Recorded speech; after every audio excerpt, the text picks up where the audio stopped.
Kita lupa dengan kita pernah bertobat. Nah itu namanya taubat dari taubat. Kapan-kapan lah saya perjelas lagi penjelasan ini ya. Itu namanya taubat yang paling berat, taubat dari taubat. Merasa kita sudah soleh itu yang paling berbahaya. Itulah kesimpulannya. Kan banyak orang merasa sudah soleh. Ada orang datang sama saya, Ustadz katanya sama saya, ya, apolaiko.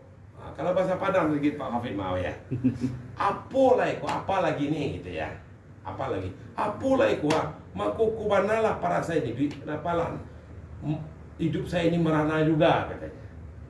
Sholat udah, puasa udah, salat tahajud rajin, salat duha rajin, baca Quran pagi dan petang, ikut majelis sholawat, majelis zikir, tapi hidup saya masih belangsat, Ustaz katanya.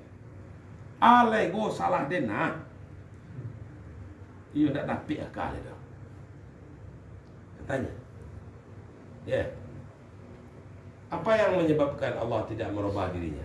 Karena dia merasa bahwa dia bertobat itu dia yang bertobat. Bahwa dia bertobat itu pada hakikatnya adalah Allah pada hakikat yang menggerakkan dia bertobat.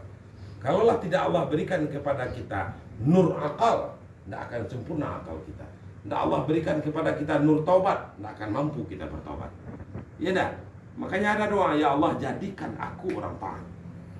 Karena yang membuat kita taat itu siapa? Allah. Allah. Yang membuat kita tobat? Allah. Tidak ada kita sebetulnya punya saham. Kan begitu?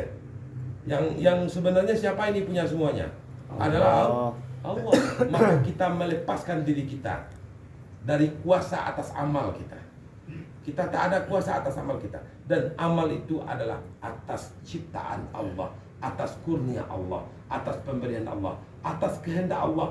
Allah saja semuanya. Tidak ada yang kita. Ini makamnya sudah agak tinggi sedikit Pak Rusdi. Ya dah. Nah kalau sudah agak tinggi ini makamnya, maka harus melalui step by step. Tapi saya ceritakan juga lah, nggak apa lah. Sekalian, jangan pula terkejut. Berbeda kayak ibu yang terakhir. Tobat pula kita dari tobat katanya. Wajib dilupakan pula kita dari tobat. Memang bukan kita pada hakikatnya kita bertobat itu. Karena kita tidak akan mampu bertobat kecuali dengan kehendak Allah. Kehendak Allah. Sebagaimana kita tidak mampu salat kecuali dengan kehendak Allah. Dengan pertolongan Allah. Kehendak Allah dan pertolongan Allah. Pada hakikatnya kan Allah yang menggerakkan kita bertobat, toh? Tapi kalau kita tidak sampai kepada kesadaran seperti itu, kita menganggap kita sudah soleh loh. Tapi kalau kita tidak merasa kita yang membuat kita berpuasa, membuat kita bertobat, membuat kita soleh, membuat kita baik, maka yang ada adalah kita selalu rendah hati. Saya ini beribadah ya karena pertolongan Allah, bukan karena saya ini lemah. Saya untuk taubat aja nggak sanggup saya. Kalau saya bertobat itu adalah atas kehendak Allah. Itu namanya kita bertaubat dari taubat itu namanya. Itu paham deh. Itu agak tinggi kajinya di kita. Tapi tak apa itu dibaca. Sesekali kita baca agak kaji agak berat-berat gitu ya. Ya.